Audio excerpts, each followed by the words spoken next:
Selamat datang kembali teman-teman di channel Cahani Nalar, salah satu channel yang mencoba berbicara tentang hal-hal yang berbau filsafat atau sesuatu yang berkaitan dengan pemikiran. Nah, kali ini saya akan membicarakan tentang topik empirisme dan berbagai kritiknya, serta tokoh-tokoh yang menurut saya mendasar dalam teori-teorinya tentang empirisme ini. Ini sebagaimana saya janjikan di video sebelumnya bahwa saya akan melanjutkan pembahasan tentang epistemologi ya, karena berkaitan dengan beberapa kritik yang pernah disampaikan oleh teman-teman ketika saya membahas epistemologi, kritiknya terhadap guru gembul. Nah, kali ini saya akan mencoba menunjukkan bagaimana sih sebenarnya empirisme itu bekerja dan persoalan-persoalan yang pasti muncul ketika kita hanya berbicara soal empirisme berkaitan dengan pengetahuan. Ikuti terus video ini sampai selesai.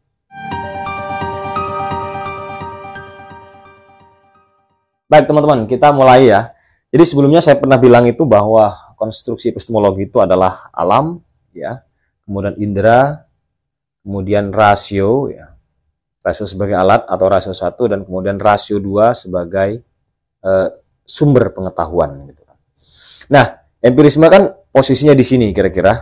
Dia berbicara soal bagaimana penglihatan atau penangkapan pengetahuan yang sifatnya sementara, ya kan? Kemudian bersifat sesaat gitu. Nah, dalam arti empirisme ini ya, orang-orang yang hanya menyandarkan pengetahuan pada yang empiris, ya, pada penggunaan indera, ini memiliki banyak tokoh memang yang menurut saya ya pada zamannya, terutama di era abad modern itu memang mempengaruhi banyak ya. Misalnya tokoh yang boleh saya sebut pertama itu adalah John Locke ya. Kemudian ada tokoh yang kedua, misalnya ada George Berkeley. Kemudian ada tokoh yang ketiga itu adalah David Hume. Ini saya kira tiga tokoh yang sangat mempengaruhi bagaimana pandangan empirisme itu berkembang pada zamannya.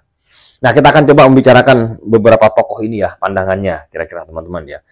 Baik, John Locke itu berbicara soal sensasi dan refleksi. John Locke ya, itu berbicara soal sensasi dan refleksi. Sensasi dan refleksi. Jadi ketika ditanya bagaimana pengetahuan pada manusia itu datang, atau bagaimana manusia memperoleh pengetahuan kira-kira, maka John Locke akan menjawab sebetulnya pada manusia itu tidak ada pengetahuan sama sekali. Dia lahir sebagai kertas kosong, tabula rasa. Baru kemudian pengalaman indera inilah yang mengisi susunan pengetahuan yang ada pada manusia itu. Nah, susunan pengetahuan itu melalui proses ini, sensasi dan refleksi. Jadi begini, sensasi itu misalnya kita melihat berbagai benda, gitu kan, melihat berbagai realitas, gitu.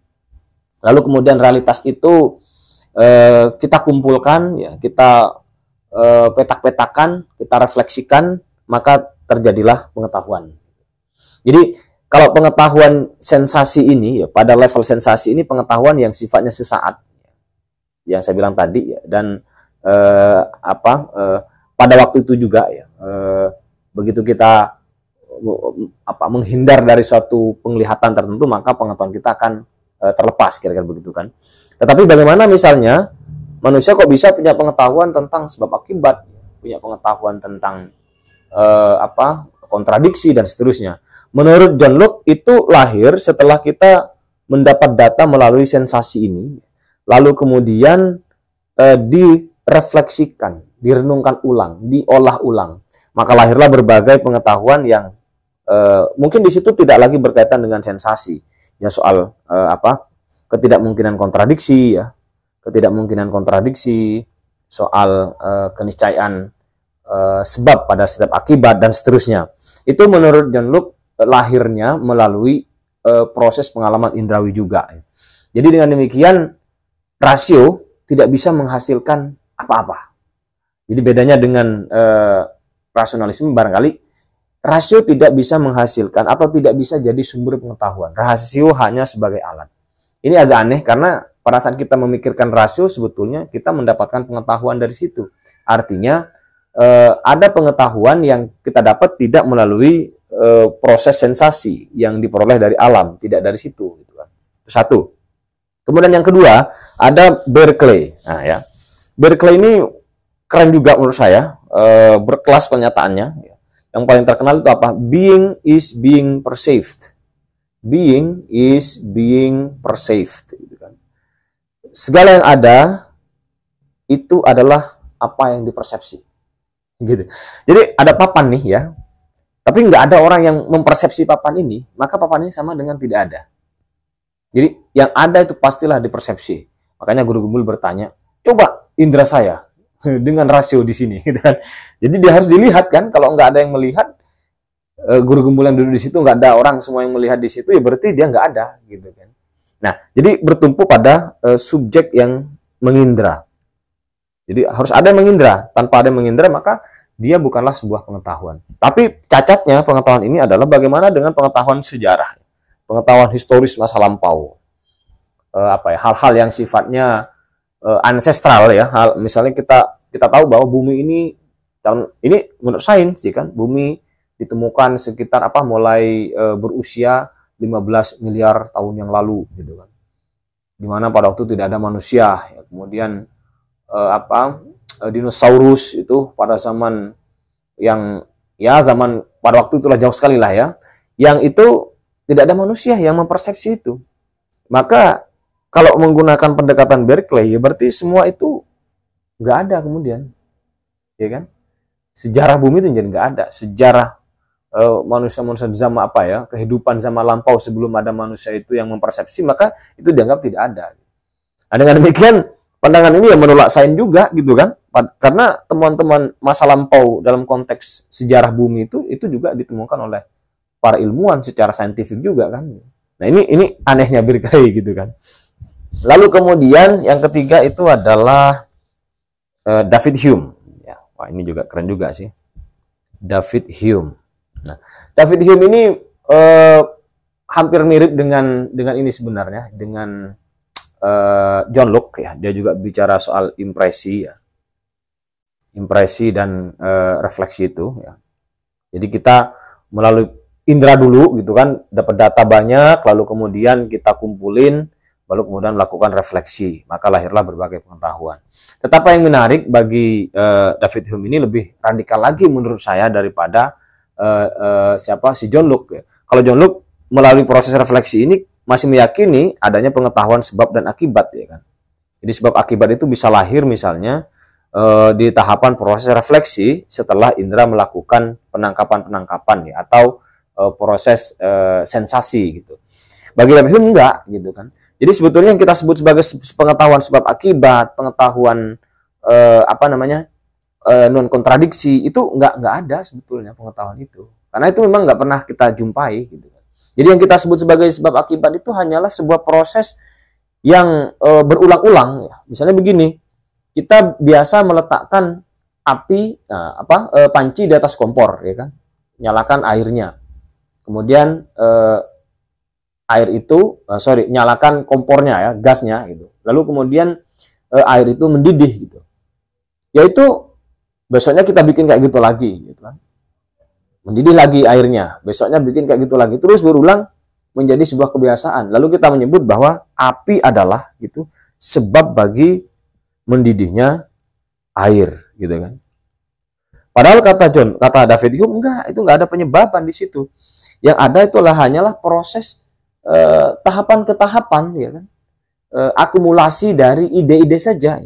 Apa akumulasinya? Ya ada air ya kan. Kemudian tahap kedua air dimasukkan ke panci. Ya toh.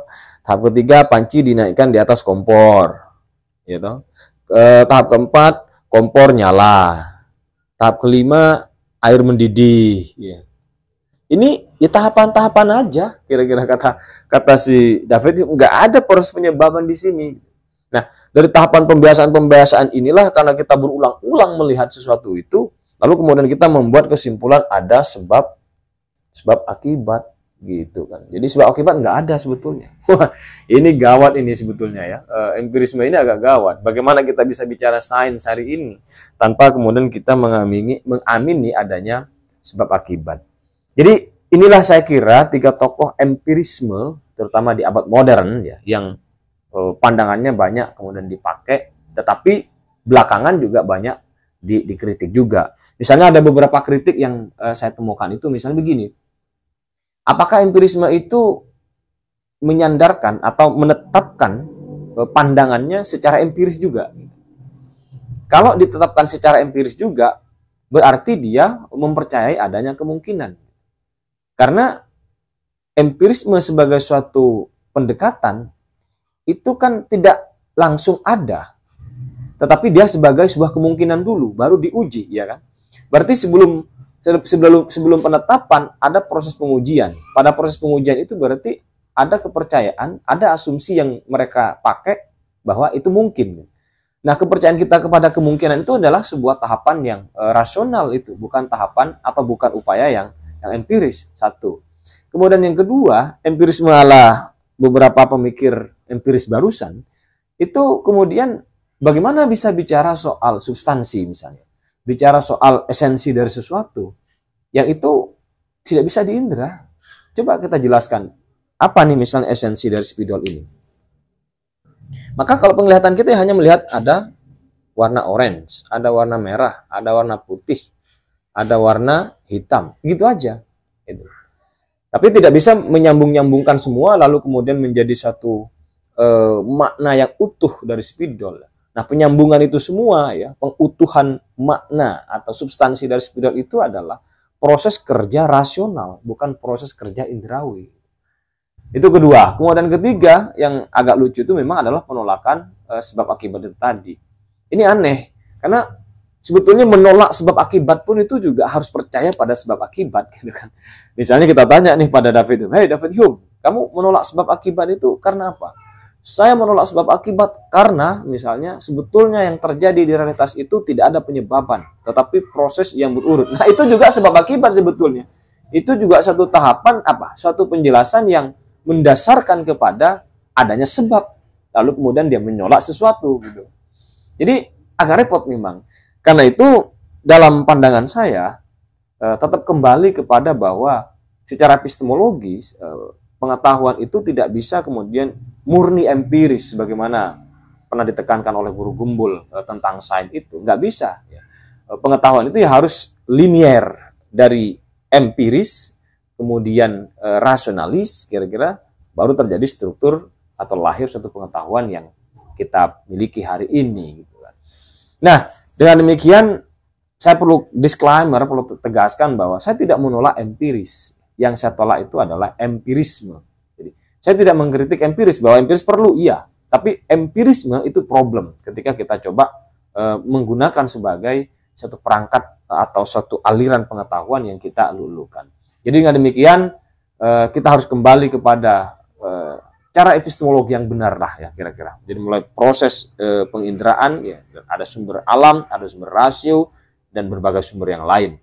Lalu kemudian dari indera, kemudian ada proses macam-macam kategorisasi, proses identifikasi dan seterusnya yang itu dilakukan oleh rasio. Nah, ini yang menurut saya kemarin menjadi satu problem ketika perdebatan tentang yang ilmiah ya, yang itu kemudian dikategorikan sebagai yang empiris ya, pada saat Nuruddin dan Guru Gumbul memperdebatkan soal akidah. Demikian tambahan video kedua ya tentang epistemologi. Siapa tahu nanti di berikutnya saya masih sempat membicarakan untuk berbagai hal lainnya yang berkaitan dengan epistemologi. Karena epistemologi itu panjang sekali sejarahnya. Kalau kita bicara Plato misalnya, ada epistemologi yang mengatakan bahwa pengetahuan itu sifatnya ingatan gitu. Apa maksudnya? Nah, nanti kita coba dibahas di beberapa kesempatan berikutnya. Demikian dulu teman-teman. Semoga bermanfaat.